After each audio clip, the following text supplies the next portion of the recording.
কঠিন কালেও তার নেতা কর্মীও ফিরে আসবেন না, অথচ আপনারা যারা এদেশকে ভালোবাসেন তাদেরকে উস্কে দিয়ে আবার আপনাদের যাওয়ার পায় তারা করছে। খুব কথা বেশি বাড়াবো না, সিনিয়র নেতৃবৃন্দ আছে, শুধু একটি কথা বলতে চাই। আমাদের এই অঞ্চলের সন্তান হাবিব বলে গিয়েছিলেন, জান দিব তবু কি দেব না, জান দিব তবু কি দেব না। ইনকিলাব ইনকিলাব ইনকিলাব ইনকিলাব, এনসিপি এনসিপি, হাসনাত আব্দুল্লাহ হাসনাত আব্দুল্লাহ, সরাট তুষার সরাট তুষার, এনসিপি এনসিপি।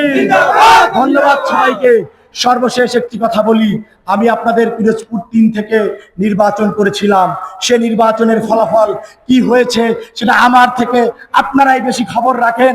রাস্তায় যখন হাঁটি তখন আপনারাই এসে কানে কানে বলে যান।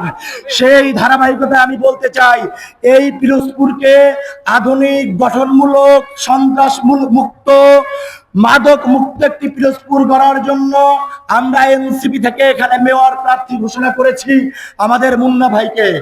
আপনারা মুন্না ভাইয়ের হাতকে শক্তিশালী করবেন এবং একটি বিষয়ে খেয়াল রাখবেন, জাতীয় নির্বাচনে যেইভাবে আমাদের হারিয়ে দেওয়া হয়েছে ওই ভোট কেন্দ্রের প্রতিটি ভোট আপনার নিজ দায়িত্বে পাহারা দিতে হবে, যাতে এই বিজয় আবার ওই লোক যারা বিজয় ছিনিয়ে নিয়েছিল তারা নিয়ে যেতে না পারে। সেজন্য আপনাদের সর্বাত্মক সহযোগিতা চাই এবং এই পিরোজপুরবাসীর পক্ষ থেকে আবারও কেন্দ্রীয় নেতৃবৃন্দকে ধন্যবাদ জানিয়ে শেষ করছি।